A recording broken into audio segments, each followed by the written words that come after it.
This video is brought to you by patreon.com/worsttake. Get access to exclusive live streams and Discord servers, on-screen shoutouts, and early access to some videos when you join now. Help make sure that we can continue to make content like this by supporting the Patreon. Links are in the description down below.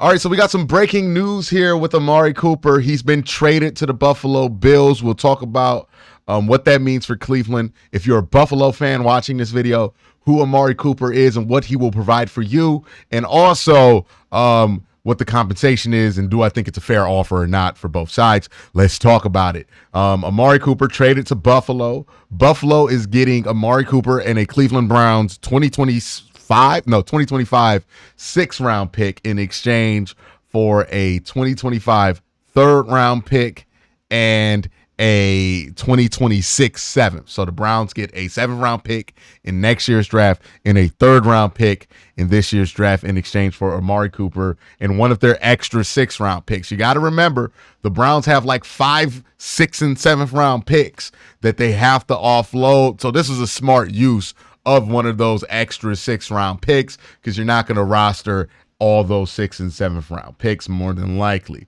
So that, I think, is fair compensation. We got Daniel, who is the ESPN beat reporter for the Cleveland Browns. He says Cleveland has received multiple offers for Cooper, who is in the final year of his deal in recent weeks.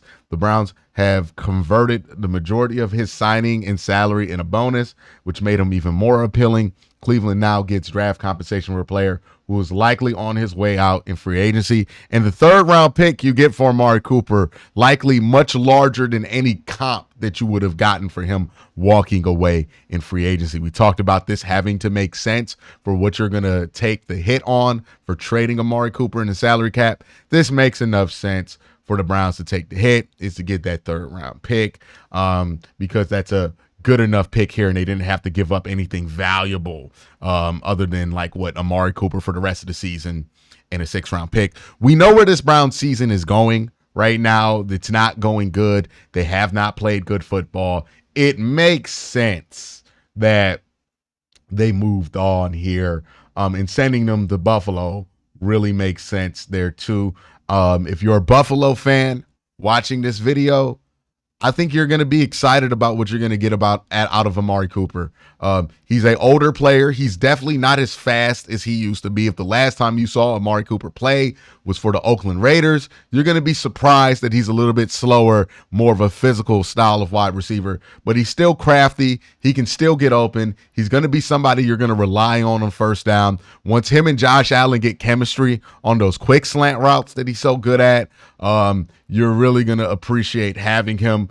And I think he's going to be somebody who's going to really be helpful for Josh Allen on third down, on scramble drill, and Josh Allen's going to be able to make use of it. I'm excited to see what Amari Cooper does for Buffalo because Amari Cooper's been such a good player for the Cleveland Browns throughout most of his run. We're talking about 1,200 yards both seasons. The 2 best years of his career were the last 2 seasons he's had in Cleveland. Deshaun Watson fell off a cliff this year, and that's kind of what led to this season being this season for Amari Cooper. But I think with a better quarterback, he's going to be much, much better. And I think Buffalo will give Amari Cooper everything he needs to be successful. He's a great route runner, physical, crafty player, going to find a way to get open. You just got to trust him a little bit, and you're in a situation in Buffalo where you can put him in as a number 1 wide receiver. And because Amari Cooper has played for so many teams, so many different offenses throughout his NFL career, there's going to be no doubt in my mind that Amari Cooper is going to be able to adjust quickly to playing for the Buffalo Bills, and he's going to be excited about that. He's going to be excited about that. For the Cleveland Browns, this means you're giving more young players a chance, right?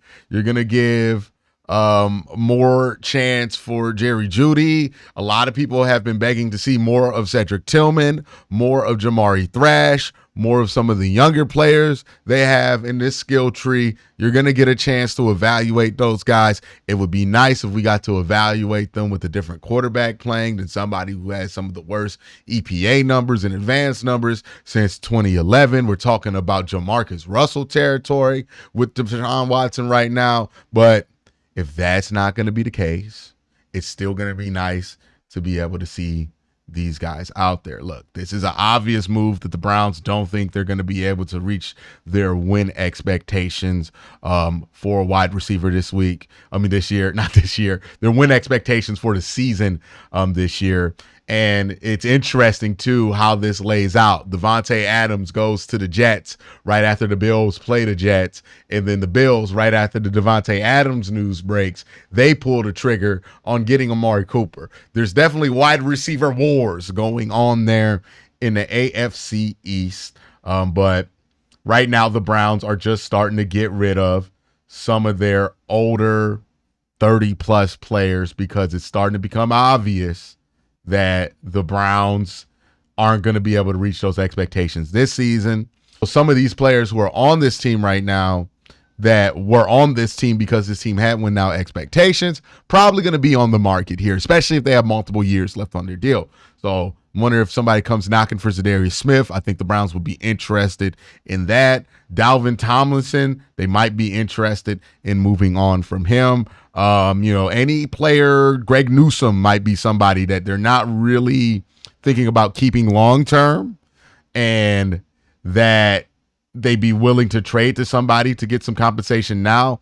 There's going to be a little bit of a sell here on some players. Now, I don't think it's going to go as crazy as the Browns are going to move some of their cornerstone pieces like a Myles Garrett, a Denzel Ward, any of the young guys that they just signed a contract. I don't think those guys are on the table, but your Juan Thornhills are on the table, right? The guys who are here to kind of plug some gaps momentarily for a team. Right now, this team has too much going on at the quarterback position for those gaps being filled to even really matter that much. Going to be an interesting environment on Sunday. You look at this Browns team, you look at this Browns fan base. They're going to be going to the stadium after hearing their head coach say that Deshaun Watson gives them their best chance to win, watching the franchise trade one of the best players on offense, a player who you can argue his lack of production and his lack of energy had something to do with the quarterback that you're saying gives you the best chance to win.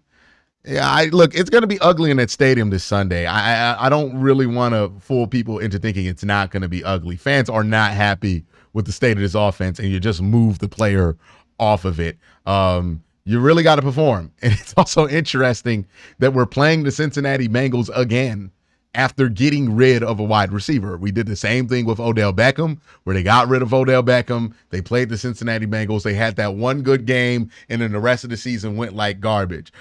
Maybe this might be the same mirage that we get against Cincinnati, where they get an excellent game here. We kind of fool ourselves into thinking maybe we can make something happen, and then it's kind of status quo for the rest of the year. All I know, and I'm calling it now, just like I called it for the Raiders game, this game's going to be weird. This Cincinnati game's going to be an outlier. It's going to be weird. It's going to be one of the oddest games of the season for multiple different reasons here. But the Browns have traded Amari Cooper. We've heard about this happening since the Brandon Ayuk thing, right? Where the Browns were considering moving Amari Cooper to get Brandon Ayuk in a similar deal here.